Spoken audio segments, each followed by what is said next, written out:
বাংলাদেশের প্রত্যেকটা উপজেলাতে একটি মাল্টি স্টোরি বিল্ডিং করে সমস্ত উন্নয়ন অফিসগুলি এক জায়গায় নিয়ে আসার জন্য মন্ত্রিসভা ইতিমধ্যে একটা ফিজিবিলিটি স্টাডি করার জন্য নির্দেশ দিয়েছে, একটা নির্দেশ দিয়েছে। তো সেই হিসাবে কাজ চলছে। যদি আমরা পজিটিভ ফিডব্যাকটা পাই তাহলে আশা করি সরকারের একটা উদ্যোগ নেবে, শুধু সিলেট সদর উপজেলা না, বাংলাদেশের সব উপজেলায় উন্নয়ন অফিসগুলি একটা বিল্ডিং এ স্থানান্তরিত হবে, একটা মাল্টি স্টোরি বিল্ডিং, যাতে সেবা প্রার্থীরা বিভিন্ন জায়গায় ঘোরাঘুরি করতে না হয়।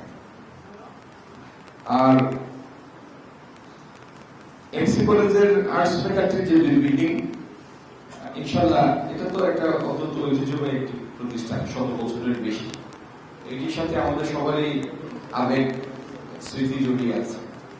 এই কলেজে কেউ পড়ি বা না পড়ি, তারপরে অনেক স্মৃতি আবেগ জড়িয়ে আছে। এমসি কলেজের জন্য যা যা লাগে ইনশাল্লাহ সরকার সেটাতে পিছপা হবে না। আর সামনের সপ্তাহে না হলেও আশা করি সপ্তাহ 2 মধ্যে একদিন একটা তারিখ করে এমসি কলেজে যাবো আমরা সবাই।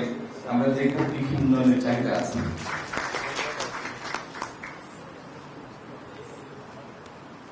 চা বাগানের কথা কেউ বলেছেন, চা বাগানের এই মুহূর্তে কোনো চা বাগানে সেগুলো স্কুল নাই, পাঠদান কেন্দ্র আছে, জেনুইন স্কুল নাই। তো চা বাগানে স্কুল করার জন্য সরকারিভাবে আমরা একটা প্রকল্প হাতে নিয়েছি এবং তারই অধীনে 7টা স্কুল, তারই অধীনে ইনশাল্লাহ এখানে প্রাইমারি স্কুল হবে। এবং যদি আমরা দেখি যে 12টি চা বাগান সিলেট নির্বাচনী এলাকার মধ্যে এখানে একটা হাই স্কুল হলে অনেকগুলি টি গার্ডেনের চাহিদা পূরণ হয়, কারণ এখানে তো একটা সংখ্যার ব্যাপার আছে, সেই চাহিদা থাকতে হবে। তাহলে ইনশাল্লাহ আমরা সেই দিকেও ভাব দিব। প্রাইমারি স্কুল হবে, এটা ইনশাল্লাহ চা বাগানে, এতে নিয়ে সন্দেহ নাই।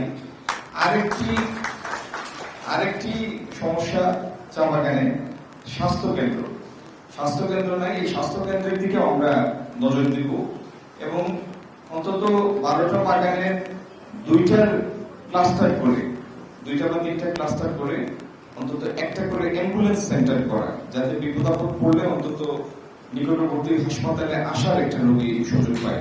সেই জন্য আমরা